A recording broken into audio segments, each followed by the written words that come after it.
Hello, hello, hello. How you doing? Hello and welcome to Spilt Milk, the Food Trust Podcast. I'm your host, Raina Andrews. Spilt Milk is a weekly podcast powered by the Healthy Food Movement. This podcast is focused on our global food system. Here we talk about food politics, food justice, and food as medicine. As a mother, a health enthusiast, an author, and a food literacy coach, I've spent a lot of time trying to make sense of our food system. And I want to bring the knowledge I've learned to you so that you and your family can make informed decisions about your health and well-being. Now, this is a live podcast. You can tune in every Friday at 4 p.m. Central Standard Time on our Spilt Milk Facebook page. So be sure to like and share. So let's get to it. On today's show, we're talking about making informed food choices, the vegan craze. Now, with March being National Nutrition Month, this month really focuses attention on the importance of making informed food choices and developing sound eating and physical activity habits. And I really thought, as a health enthusiast, a plant-based vegan myself, that there's a lot of craze and there's this real interest into plant-based lifestyles because you can be lean and trim. It'll help your skin look more vibrant and beautiful and all these other things. But I really want us to get down to the root on what is nutrition and what is health and why should I really adopt a plant-based lifestyle, or how do we even categorize health? So really, to help me get into this conversation today, I have my dear friend, Meryl Fury, who's the president and CEO of the plant-based nutrition movement. Meryl is a registered nurse who's been practicing for, can I say decades? For a very long time in this space. And she's really a champion for supporting others in their journey to a plant-based lifestyle. And so if you're plant curious, there will be opportunities for you to really plug into her Pretty Wild Vegan 90-day vegan challenge, which is just really a curriculum and a deep dive to help you set yourself up powerfully for a plant-based lifestyle and just the nutrition education to demystify what we thought we knew about food. And so today, I want to just start off with a low baseball toss to my guest here, Meryl. Meryl, why don't you tell me what's going on with the plant-based nutrition movement? Oh, well, so much is happening. That is just like an exciting part of my life. I love working with that organization. So, like you said, I'm president and CEO. I've been there for coming up on 2 years now. Um, our mission there is to support, empower, educate anyone who's interested in moving from the typically unhealthy way that a lot of people eat toward the healthiest way that we can eat, according to research, which is whole food plant-based eating. So just about 2 weeks ago now, we had an event where we hosted Dr. Kim Williams, who's a world-renowned cardiologist and a plant-based cardiologist at that. And he presented some amazing, profoundly phenomenal information about cardiovascular risk factors, COVID-19 mortality, and nutrition, and how all that weaves together. Amazing. And especially powerful was that he was talking specifically to the African Americans in the audience a lot of the time, just to demystify, like you were saying, okay, what is the connection between food and long-term health and this virus that we're facing, and what can we do to protect ourselves and support our immune systems and keep ourselves strong, keep our families strong. So we are at the plant-based nutrition movement. We are active. We're pushing for the information to get out. So the reason why I really thought it would be valuable to have you on, Meryl, not only do I see you as an expert in this space, but I think from the lens of equity, reaching populations that traditionally have not had access to this information. Like, it's likely our parents didn't teach us, our grandparents didn't teach us, our community's not teaching us, and certainly our schools aren't teaching us. So I feel like there's this unlearning that's happening, and it's happening in waves. I'm not just seeing it from the Spilt Milk Food Trust podcast, but it's happening in silos all over. And so what I'm hoping from this show is that when people see this, when they hear about it, and when they see you, they're seeing themselves in a position to make a vital pivot in what they're doing. And so to kick us off, let's talk about what is nutrition. We often use it, but I don't think it's ever defined or we really know what nutrition means. Right. Well, there's a couple different ways to look at what nutrition is, right? So you can go straight like a textbook kind of definition, right? It's a body of or a body of knowledge, right, about how humans, and you can look at animal nutrition too. So let's just say any animal gathers, collects, produces, consumes, and processes food to get all the nutrients out they can, right? That's sort of like a super high level definition.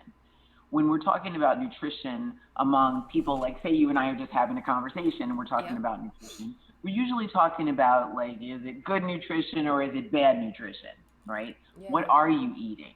Is it something that's going to be life sustaining, or is it something that's just going to kind of get you by for this 5 minutes? So when you say good nutrition and bad nutrition, what would the bad nutrition be? Well, I mean, would it be nutritious if it's bad? Well, technically, okay. So nutritious indicates that it's giving you the vitamins, minerals, whatever you need, water, fiber, all of that. That's what nutritious would be. Nutritious food is associated, that term is healthy food, right? Because it's nutritious. It is giving you adequate nutrition on some level, right? Bad nutrition, heck yeah, people have bad nutrition all day long. You know, you can eat any number of high sugar, high fat, high salt, low fiber food that will just not support you for the long game. That would be considered bad nutrition, right? So there's a such thing as having malnutrition, and there's such thing as being overnutrition too, right? Yeah, I think these are semantics, you know? So just the way I look at it. Okay. You either are getting what you need from your food or you're not. I keep it pretty straightforward. You know? I think it's pretty important that we define it because there are recommended daily vitamins that we should have in our diet. And they're recommended based on your size and your body makeup. But the over nutrient in our diet is taking entirely too many vitamins or eating too much of a certain thing. And without that balance that you often talk about, could be quite toxic to your body in a way, right? It could be. So in the realm of, let's go back to whole food, plant-based nutrition. In its purest form, the idea is that you eat a wide variety of whole foods, all plants, so it's vegetables, fruits, seeds, nuts, legumes, whole grains, right? And you eat a wide variety of all colors. And the belief is that for all the studies that they've done for the last, 40, 50 years, longer than that, you're able to get all the vitamins you need just from eating a wide range of fruits and vegetables and whole grains, nuts and seeds. There is no regulation of the supplement industry, right? I could create a supplement right now and put it in capsules and put it on a shelf somewhere and have people buy it, and there's no rules about that. There's nobody who's going to come in and investigate it or ask to see, excuse me, what my ingredients look like or where I source from or anything like that. So the whole idea of taking extra supplements is a little bit fraught, you know? So you have to be careful where you get your supplements. And the idea that you should, you know, in America, we have this idea that more is better, right? Generally speaking, more is better all the time, right? So I shouldn't be buying my supplements from a grocery store? Be careful what brands you buy. Okay, we'll leave it at that.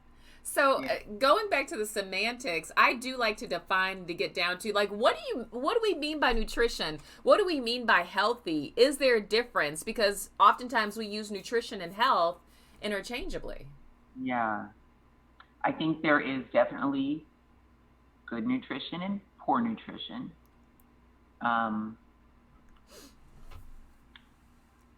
yeah, so it's pretty clear. Everybody, well, almost everybody can tell you what junk food is, right? If if I was to just eat junk food, I would clearly not be well nourished, right? That would not be nutritious food. That would be poor nutrition. If, on the other hand, let's say, and you can do it this way too, let's say I only wanted to eat animal products all day long, that's it. So breakfast, it's eggs and cheese and bacon, and lunch, it's burger and something else, I don't know, cheeseburger, and dinner time, it's, more mac and cheese and more fish and chips and stuff. I don't know. I don't eat like that, so it's a little hard for me to even think of those kind of meals. Over time, that would also be a problem for my nutrition because it's super high in protein, it's going to be high in fat, and I'm not getting the other nutrients and minerals and fiber that I need in my diet. So the only diet that has been found to be actually life-sustaining long-term, that doesn't cause problems and doesn't exacerbate existing problems and actually can reverse chronic illness, is the whole food plant-based diet. So in my opinion, then, given that type of diet, the whole food plant-based, where you're eating a wide variety of vegetables of all colors, right, is the most life-sustaining and life-giving. And that's what has been borne out by research. So, as a nurse and someone who generally works in healthcare, from the rehabilitation to now the prevention side with the whole plant-based nutrition movement and Pretty Well Vegan, what are the three main things you see are in the way of many of your clients physically living the life they love, full of vitality? Wow. The main thing I would say right up front is so many of us have been very well taught by mass media, by marketers, by the food industry. Dare I say, we get a little bit of it too from our government about what food we should be eating. And it comes across, I'm going to tell you this blew me away. I had a conversation with a lady yesterday who used to work for a very large food company. And I'm not going to name her or the company. Yeah. But it's something well known that all of us grew up with. We used to work in this industry, right? She said that for her one product, which I'll say it is a condiment, she had a $25 million PR budget, advertising, $25 million for one condiment from one company. It is impossible for us to combat that kind of, like a tidal wave of advertising all year long at all hours of the day and night about this one condiment and how great it is and how much you're going to love it on your sandwiches and how good it is in your potato salad and all of this stuff, right? So if that's just one company and their one product, and let's say that company has at least another 50 or 80 products, and let's say every one of them has at least $10 million worth of advertising budget, that's a whole lot to resist or to weed through and try and figure out if is that good information? Is it valid information? Should I listen to that? Is that stuff healthy for me to eat? Right. So I think first of all, to answer your question, we're like super. We get inundated with information from companies that have a vested interest in us absorbing their information.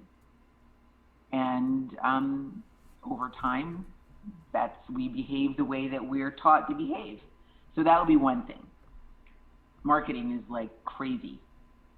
It's an amazing thing. It's interesting that you say that. About 5 years ago, I was in Havana, Cuba, and when I was there, I went to one of the grocery stores. And compared to American grocery stores, when you walk in, there are like 20 different varieties of ketchup, 30 different varieties of mustards and relishes, 15 different varieties of breads. There was one kind of ketchup, one kind of cola, one kind of mustard. And it's like either you want this or you don't. It didn't taste like ours, by the way. But I was taken aback. So I get what you mean that with a $25 million advertising budget, I'm sure you can get anybody to do anything. And that's another topic that I want to talk to you about is propaganda in the media. But I want to hear about your other two things that are really getting to in the way of vitality. So I think one of the other things would be that we are creatures of habit, right? So used to whatever it is we're used to. And I'm going to put in that same pot, or maybe we could call that the third thing, we're creatures of our culture, right? So if I'm used to, here's one for you. My mom works all day, and I'm a kid home taking care of myself until she gets home. And if when she comes home, she brings me a bag of McDonald's because she's worked all day and she really doesn't have it in her to sit there and bang out a whole meal, it's convenient for her, and I'm going to be happy.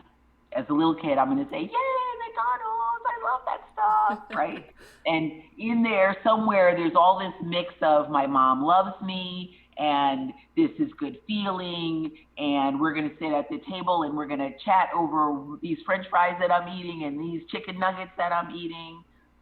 That's like an experience powerful. Married to your food. Yes. And it's like imprinting us, right? Yes.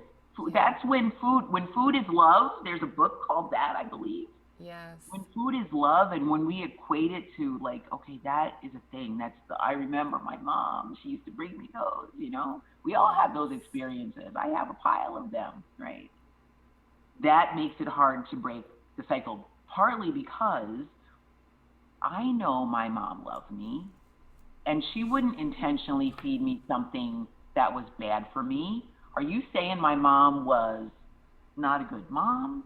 What are you trying to say? There's all these underlying, unspoken, below the radar kind of conversations that occur in a person's head. It's really, you have to fight back against that stuff. It really is.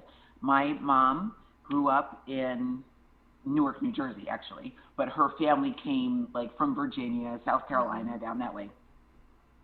And she was raised eating traditional soul food. Yeah.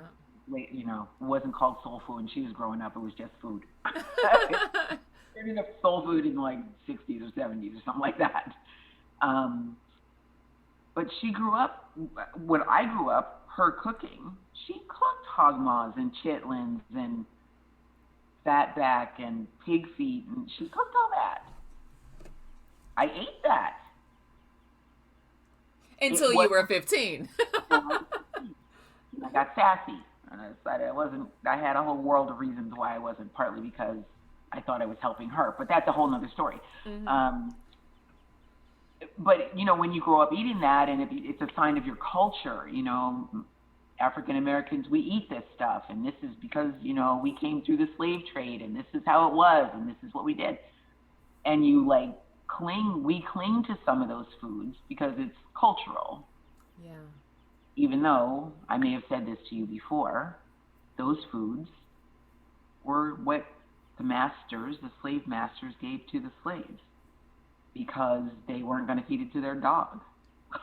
See, you know what? You're tempting me to take a detour here because we've talked a number of times, and I really want us to just do a show about the origins of our food. Because when we talk about the fatback, hog maw, the really heart ingesting foods or clogging foods is not really soul food. Our original soul food is that plant-based diets that we've often talked about. Right. It just didn't get marketed. That diet did not get marketed. That diet didn't have the $25 million budget, right? So there's an vested interest in trying to get people to eat like that.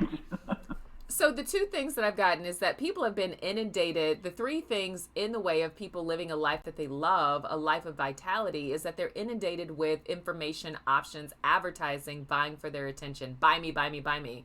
The second thing is we are creatures of habit, and we're so used, and it's almost like a diet is ingrained in us, the way to eat. And so what would you say our third thing that's typically in the way of people living a healthier lifestyle in terms of diet and what we consume? Probably availability is another one. So there are parts of the country where, I'm going to tell you, I live in Kenosha area, right? Within 7 miles, 5 miles, probably 3 miles of where I live, there's probably 8 grocery stores. Oh, wow. Crazy.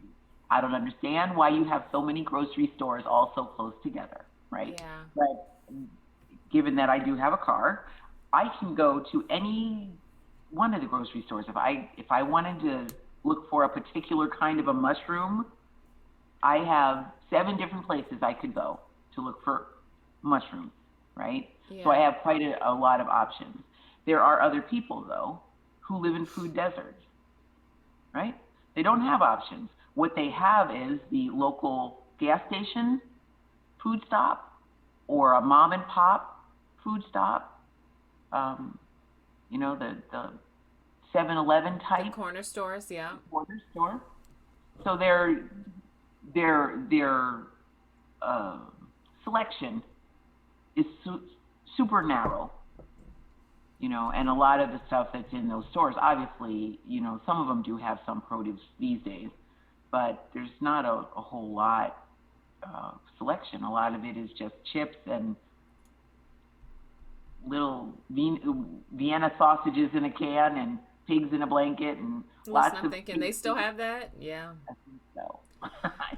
For someone who is truly a student of our food system and really with food security being in my wheelhouse, it makes me think about food access during World War I and II and food access today. When we think about in the earlier 1900s, they had what were called victory gardens, especially when people were away at war. All those rations had to be sent overseas for our soldiers to have the nutrition and sustenance. And back then, they had our soldiers on 5,000 calorie diets, which is nearly triple what is recommended in the American diet today. And the reason why is that they felt like with all of those calories, to be big and strong and to at least look the part, you have to look sturdy, you have to look wholesome. While back home, because we didn't have the mass production of food like we do today, people had to have these victory gardens to grow their own food so that they had nourishment. They even had these advertisements where people knew what 100 calories looked like, not so that people could diet like we have today, but so that people can at least get enough calories in because they were malnourished. And so I'm just wondering, and by the way, they were also giving them rations of 2 packs of cigarettes a day, but we won't go there. But I want to talk a bit about propaganda in the media and how the media and the $25 million budgets that you were talking about really affects how people and what people think is health and nutrition. And are people experiencing, in the food oasis that we experience and the overproduction that we experience today, are people experiencing malnutrition today, and why? Yeah. Oh, no, I believe they definitely are. Especially the ones like when you talk about the people in the food deserts who are struggling, just to find a place to shop that they can get to, right? Mm-hmm. So that's really tough. Mm-hmm. I think that's a big reason we have malnutrition. And then there's, like, we were talking about overnutrition earlier, right? Mm-hmm. So and it's not because they're taking supplements, they're overeating of certain, call it classes of food. Yeah. Which leads to obesity and high blood pressure and high cholesterol and all those other things. Mm-hmm. Yeah. Back in the USDA, when they first came out with the My Plate, some people know know it as the food pyramid. Before it was that, it was the, I think, high five or seven, no, high seven or favorite seven. They were 7 categories, where now we have the fruits and vegetables category, of the protein category, and we also have the dairy category. Well, then they had 7 different categories, and your fruits and your vegetables could end up anywhere in the 7 categories because it was based on the vitamins that it produced per category, not really the food category and how it's grown. And so I'm wondering, when we talk about malnutrition, is it that people aren't getting, is it that people aren't eating, or is it really just what they're eating is not nutritious, and so they're getting sick? They're not getting what they need. Yeah. So I think the latter. I mean, it's a whole thing if you want to try to not eat, right? Yeah. You got to do some kind of fasting plan, or a, intermittent fasting plan, or to not eat. I don't think that's really the issue. I think people are eating more than adequately, but of the wrong stuff. Right. Yeah. So yeah, so for me, it's about fruit and vegetable and plant matter, right? So you already know this, but I'm going to say it anyway. It was so funny to me, like a year ago when COVID hit, and everybody kind of was like we were all losing our minds, right? We're like, oh my gosh, what are we going to do? We got to go to the grocery store and buy out as much stuff as we can. And we had all those funny things of people stealing truckloads of toilet paper and things like that. So I would go to the grocery store, the ramen aisle would be cleared out, the SpaghettiOs gone, all the canned soups and the boxes of mac and cheese vanished. There was never a problem in the produce department, never. So I think people just eat a lot of the wrong things. They eat a lot of convenience foods. And in fact, what I find is a lot of people just don't even know how to cook. People have lost the art of cooking. Yeah. It's just, let's go back to that bag of McDonald's. It's just way easier for me to go through the drive-through, grab a bag from McDonald's, bring it home, and done. Yeah. Well, people also say, well, isn't it more expensive to eat healthy? What do you say to that? No. Flat no. If what you consider healthy, if you think plant-based is this manufactured, pretend to be meat, if you think is healthy, this breaded fake chicken, if what you think is healthy are those things that'll run you $8-10 per pack, you could get a whole bunch of vegetables and hook it up yourself. And I've been to your house a couple times, and when we hook up vegetables, they're masterpieces. They're absolutely delicious. Yeah. Well, I think the other thing is too, okay, so I'm a nurse, right? And I look at, like, for the long haul, what is it, right? What is food going to do for the long haul? It's not just how does it taste in my mouth right now, and then I ignore what happens after I swallow it. Right? For me, it's like, okay, how is this going to serve me, right? If I know that eating burgers and eggs and cheese and all that whole body of animal-based foods, right, is actually going to wind up clogging my arteries, causing me to have high blood pressure, increasing my risk of diabetes, and all those things, that's expensive. If that is going to wind up with me having to get my chest cracked open so I can get a coronary artery bypass, that's expensive. Yeah. That's super expensive. Vegetables and fruits, whole grains, nuts, seeds, and legumes will never do that to you. Yeah, that's why I choose prevention and whole foods, plant-based nutrition over the over the rehabilitation that you're talking about. Yeah. So just to play devil's advocate, not spend so much time on plant-based for those who are like, I don't know if I could do that. The USDA with the My Pyramid will tell us that we need to be eating X amount of dairy, milk, cheese, butter, right? X amount of meat, right? And legumes is maybe a denote, maybe asterisk legumes. And then all of these grains, can we kind of pick this apart? I mean, a couple articles that I've eaten on Real Nutrition, dairy is not recommended. As a matter of fact, for 90% of people of color, predominantly our digestive and our body makeup, I believe the article said that we are allergic to it, but we're so used to eating it that our body is responding and telling you it's not good for you, and you just think it's a part of your natural bodily symptoms. So can you talk about food sensitivities and things that we eat today that we maybe should not be eating? Sure. So let's look at dairy. That's a great one. Yeah, something like, depending upon which literature you read, 75 to 90 something percent of the people in the entire world are allergic to cow's milk products. Why? What? And can we say, when you say they're allergic, how it shows up? If I can testify, I am highly allergic to it, and I was raised on it. How it works out is acne, eczema, asthma. I was that fat kid who could barely breathe and suffered because I was being pumped with cow's milk, and I didn't realize that, holy cow, no pun intended, I was allergic to it. Yeah. Well, I was the same kid. Yeah. I had acne, terrible. Cysts, terrible. Eczema, terrible. Yes.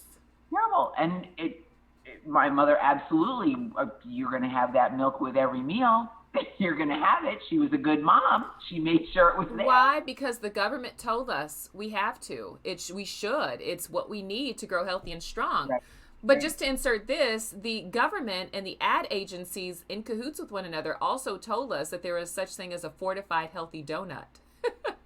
In the early 1900s, they sold fortified healthy fiber-rich donuts to soldiers, and the way that they got it done is by saying that it was healthy and fortified. It was the language when you talk about y'all, what I'm referencing all of this, there's this book by Marian Nessel called Food Politics. I'd highly recommend it. And it talks about propaganda in the media and what's prescribed for us and just really helping us unpack it. I digress, but just as a reference point on where I'm getting this from is just an eye-opener for me. Yeah, it's shocking. To me, you're being kind and gentle saying it's an eye-opener. For me, it's like appalling. So here I am in the healthcare space. We've been bamboozled, hoodwinked. Yes. Hoodwinked, yes. Sold a pig in a poke, yes. Okay. You never heard that saying? No, I'm like, you sold a pig in a poke? Yeah. Yeah. Okay. A pig in a bag. A poke is a bag. So Okay. Here, buy this pig. Okay. So when you have to explain this, like, it's no longer... Okay. But anyway, so there's a lot of that. There's a lot of those things. And our USDA they have a dual role, and it's a conflicting role that they have, but they have to play both sides of the fence, right? And you know this better than I do.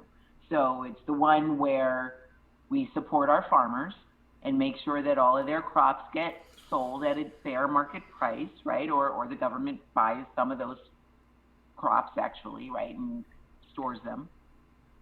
Or distributes them through food banks that then trickle down to food pantries, and yeah. There's that. That's part of the food storage. Let's store it in your belly. Mm-hmm. And then there's the other side where they're trying to teach the population about appropriate nutrition and how to stay healthy. But the two roles are in conflict with each other. Mm-hmm. Right? So we get taught about eating milk and eating cheese. So I heard not long ago, and I'm not going to be able to call which company it was, something like Domino's and Wendy's or something like that. Okay. Had been on the receiving end of some coaching and work with the USDA and came up with a plan to make like a cheese baconator and a cheese crust, a cheese-filled crust pizza. And I want to say it was the cheese pizza, actually one serving equated to a pound of cheese. One serving? Yeah. Wow. That is a serious conflict when you have your government trying to support the dairy industry at the expense of the people's health. And then let's say these same companies have a marketing budget of, $10 million? I don't know, $5 million, $25 million? I don't know. And then they put it back on the consumer. It's like, well, they bought it. Yep. It's our best seller. We're going to keep selling it, actually. So we talked about dairy, where we're really pushed. A part of our Department of Public Instruction is, a part of the food in our menu in our schools, you have to have milk on it. We also have to have fruit. That's usually in a fruit cup that's in high fructose corn syrup and just drowning in sugar. And we have to have whatever the entree is, or the protein. Yeah, pizza. It's usually pizza. So what are some other things you can think? The other place that comes in too is through our WIC programs, those kind of things, our food benefit programs. I remember when I was a young single mom and I was on WIC, I was allergic to milk then, just like I was from the day I was born. I've always been allergic to milk, except by the time I got pregnant, I knew I was allergic to milk, so I was not trying to drink it. Right. And for me to get WIC coupons, I never redeemed the milk ones. And I remember at one point I got, pulled aside by the lady at the WIC program to ask me, okay, so what's going on with these milk coupons? You still have them in your little envelope here. Why aren't you using them? I'm allergic to them. And I was threatened with, well, if you don't need these supplements or these coupons, then we're not going to keep you on the program if you're not going to use them. I'm like, okay, but that makes me sick. Why would I buy that? Give it to somebody else. I don't need it. Well, that was not an option if I wanted to maintain, in good standing with that program. So I wound up having to just redeem the coupons, and I just gave it to other people. Yeah. That's unfortunate, and I think that also contributes to a level of food waste. I think you did the responsible thing if you weren't going to use it, to give it away to someone who didn't, or just not use it, right? Why spend those taxpayer dollars if you're not going to use it? But I think it also points to a positioning of social, cultural sensitivity and equity in this food space that seems to not be present in a lot of areas across, along the food continuum. Just diving deeper into this question, as we talk about health and nutrition, we talk about dairy has been kind of put on us as something that's really healthy. I could also think of meat. It's pork, the other white meat, or beef, it's what's for dinner, or chicken, gobble gobble. I don't know what they say about chicken. Chickens don't gobble, but this meat is shoved in our face as the protein. We've got to eat it. Makes us healthy and strong. And even with some of these fad diets that are out that have this really high fat, high protein, can we talk about what is seen as healthy and maybe what some of the toxic nature of that information could be? Yeah, so that diet that you just referenced, the one that's high fat and high animal product, and low carb is what, the other part that goes along with that, has been shown to increase cholesterol levels, increase the risk of coronary artery disease. But still, it's promoted. It's got any magazine in the grocery store that you look in, keto is right on the front. Paleo is not far behind. It's very similar. Atkins is where it started, So, yeah, it's problematic. I think, if we could go back and look a little bit at the politics of it, there is a movie. It's been out for some time now. It's called Plant Pure Nation. And what is it called? Plant Pure Nation. And it tracks the story of Dr. T. Colin Campbell, who's very well recognized and well respected in the whole food space, and his son, who were trying to advocate for a change in the definition, basically, of what's a healthy food. I believe it was in the state of Kentucky, maybe Tennessee, somewhere in the South. Kentucky, I think it was. And they went through the legislature and they tried to get just like a statement that fruits and vegetables are healing and life-giving, and, meat not so much. And, trying to just make that as a stepping stone toward changing school food programs and things like that. And they were completely unsuccessful in getting it to pass. And one of the things that they came up against was that meat farmers, let's say cattlemen and pork producers and chicken producers, egg producers, and all, have very strong lobbies, and they are all the time working on their congressmen and their senators to make sure that their interests are supported. Mm-hmm. And the heck with the impact on the public health. So the whole high level of animal products that we eat, and if you go to Europe and have conversations with them about what they see of the American diet, that's a mind-blowing thing right there, to have those conversations. Yeah. But the type of stuff that we eat is a lot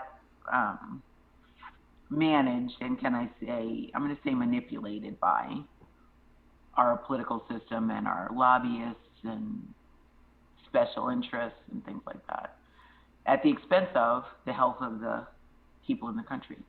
Yeah.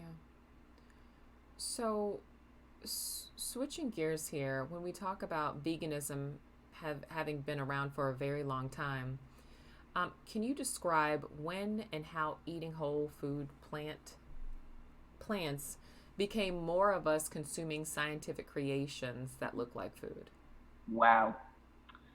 So, that's been a gradual process, Yeah. So if you look back, actually, like I read some time ago that the first canned foods were actually created during Napoleon's time. And they went through a whole lot of work to try to figure out how do you can food so that it didn't, grow botulism and other... Right, kill you. Yeah. So they did a bunch of experiments and some people died. Okay, and then they finally figured it out. But, I think it might have been Napoleon that said an army marches on its stomach, right? So they needed to have decent food to drive these war campaigns. Mm-hmm. When those soldiers came back from the war, they had developed this taste for canned food. And that started to drive the creation of more canned products and the selling of more and more canned products, the marketing of canned products. And that's kind of when it started, I think.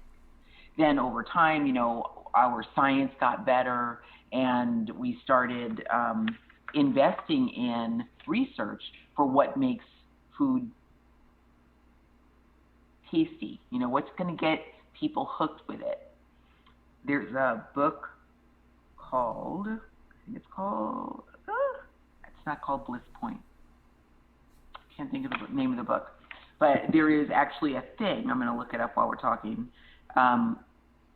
where food scientists who are paid very well, and they're amazingly brilliant chemists and scientists, bench chemists, are looking for what is the perfect combination of tastes that will make a food desirable. And they call it craveable. They want the food to have moorishness. That right? Sounds like addictive properties. Hello. Yeah. But they look at the exact combinations of salt, oil, and sugar that will get people hooked. So those things, those points, and I believe there's many of them, are called bliss points. And that's what, so that is what a Snickers bar tastes like. A Snickers bar hits a particular bliss point. It's got fat, it's got sugar, it's got salt, right? Same thing with Kentucky Fried Chicken as a bliss point. You know which one really amazing Chick-fil-A, Oh, that serious bliss point. I've never seen so many cars lined up in the drive-up window as I see at Chick-fil-A every day. with their sweet lemonade that tastes like a pound of sugar per cup, and Yes, their chicken nuggets that yes, sweet, salty, and savory with their 1,000 choice dipping sauces, and their waffle fries. That's listen. I don't eat there, but I can. The way I just describe it, you swear I'm in line every day. right. Um, But I mean, that's it. That's a food chemistry kind of thing. So when did that change? It's been a gradual ramping up over years and years and years. So yeah, I don't think there's any one place when it started. yeah. Started a long time ago of marketing and seeing what we could sell.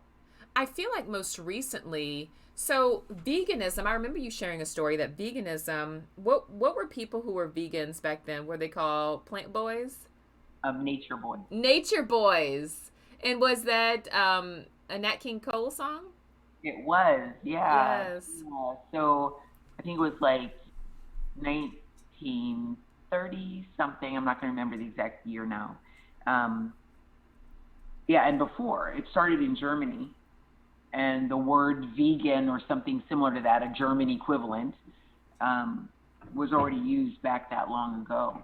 And people were already at that time, leaning more into like going to juice bars and eating whole foods, plants more than anything else.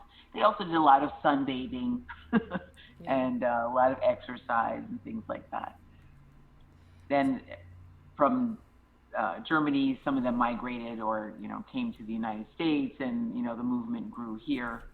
And yeah, that's where that song "Nature Boy" came from. Is was one of the followers of that style of eating wrote that song and gave it to Nat King Cole.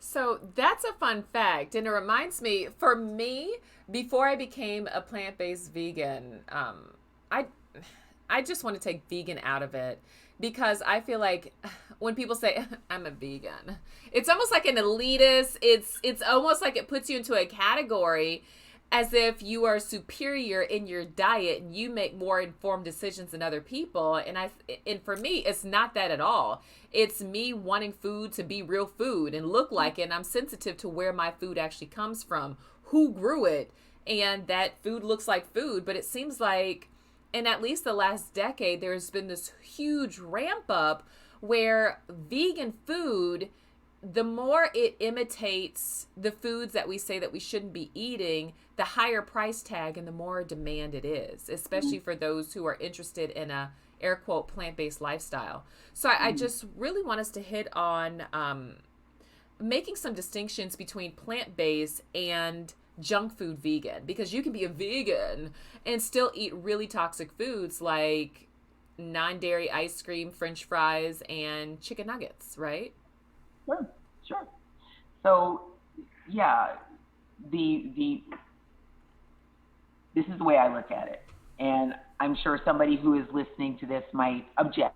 So this is just my definition from what research I've done, right? So there's a continuum of what we would call whole food plant-based or vegetarian. It probably starts at vegetarian. Vegetarian these days eat mostly eggs and milk products. They mostly include that. If you say you go to a restaurant and you're looking at the vegetarian menu, it's going to have milk and eggs and stuff in it, right? Moving Can further I ask along, you about that when people say I'm vegan and then they're like, but I'll tear up a fish fry. Like, but wait, you're right, not. and then you're pescatarian or something, right? There's all Right. these nuances, of what we call food. People are very funny about food. Um, so vegan is very often a political stance, right? You're vegan for the animals. That's what a lot of you can see memes like that on Facebook all day long, right? Hmm. Vegan for the animals. And that's more about because we don't want animals to be slaves to humans, right? And it's not right the way animal farming practices go, Yeah. or that's just a whole ugly realm. If you look into the mass production of meat and animal products, it's very disturbing. So if you are vegan for animals and because of animal welfare and because of your commitment that animals should not suffer because we want them to suffer or it works for us or something, right? If it's a political commitment, then it's a different reason to not eat animal products than somebody who's whole food plant-based. That's a different thing, right? They can be very different. So somebody who's vegan for the sake of animal welfare and animal safety would be really okay with eating Twizzlers and Oreos and potato chips and French fries and all of that all day because it does not conflict with their political beliefs. Their ideology is still intact, right? They're still holding integrity with what they believe. Can I insert here? What bothers me about that is when people begin to care more about the animals than the migrant workers who are being abused and trafficked and treated like third-class existence. I mean, I think, okay, with the amount of time that we have, I'm about to go down a rabbit hole, and so I'm going to let you finish, but I just want to say, can we put the people first? Okay. Well, so the way I look at it, right? So that's one way. That's and I don't want to say every vegan feels that way because that would be unfair. Yeah. But that is one strong point about vegan ideology and way of eating. It's about supporting animals, right?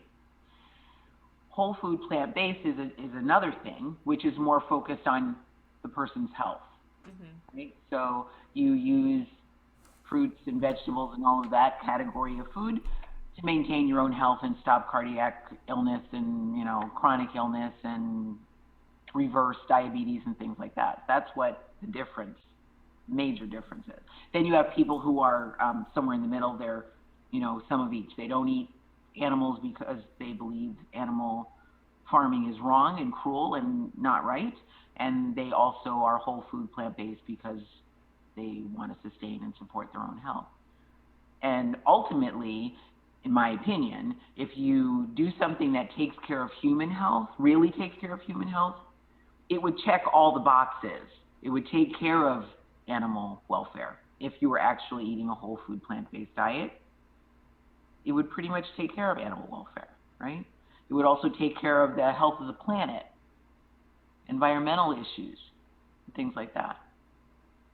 So this whole spectrum of food sovereignty, which I would speak of. And so for those who are listening, who are plant curious, who are listening to this saying, you know what, I do break out, or I do have eczema, or I do have asthma. Maybe I need to check to see if I should cut out dairy, or maybe I do eat too much protein from animals.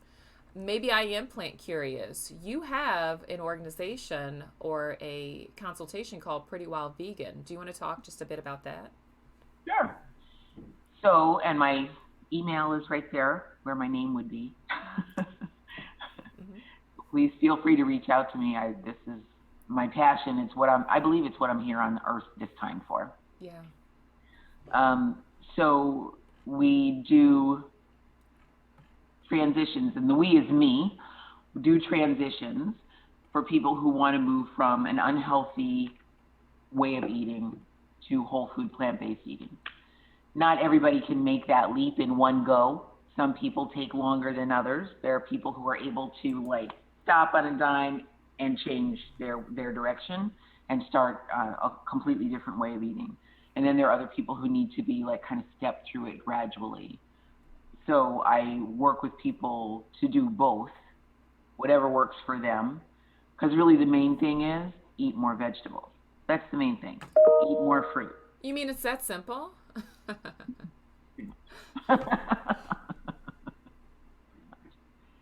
just a little bit scary for people though, because it goes back to that I don't know what to cook and I don't know how to cook that, and that's not what my mom fed me, and I really like salt. I like a lot of salt. I like a lot of oil. Can I have a lot of sugar? Can I have, so it's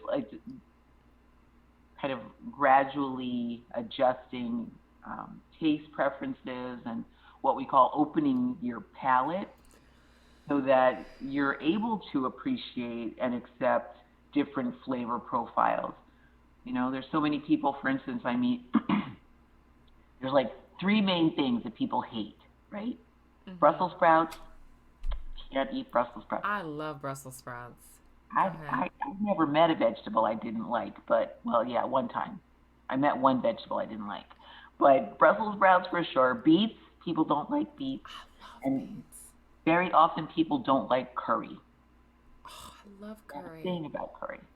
So it's just the idea of like, okay, well, let's try to expand what you're willing to accept. Try to expand it. Try just a little bit. Maybe it needs to be prepared this way. Maybe what you think of when you think of beets is actually an upset you had with your brother at the dinner table when you were 4, and you associate it with beets.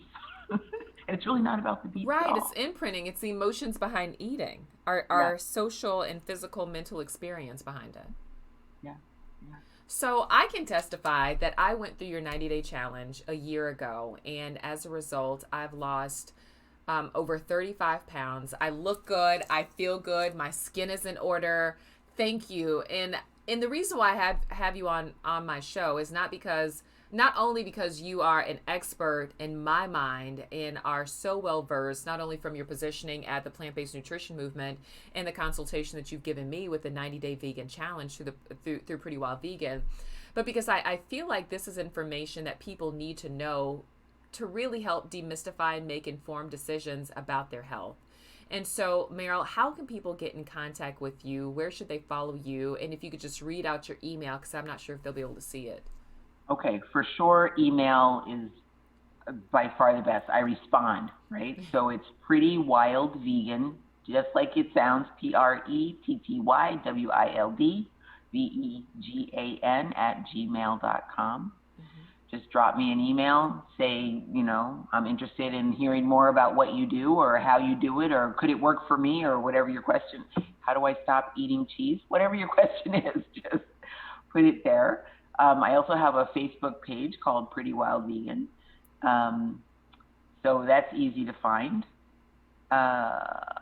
Those are really the 2 easiest way. I have a website as well, also Pretty Wild Vegan. I have another, like a business above that, a business name above that, that's called Balance Forward Health and Wellness. But Pretty Wild Vegan works. It's easy to remember. Rolls off the tongue easily. Well, wonderful. Well, Meryl, thank you for being our guest. Before we close out today, is there a final word that you'd like to leave our audience with? Eat your veggies. Eat them. They're your friend. They're not scary.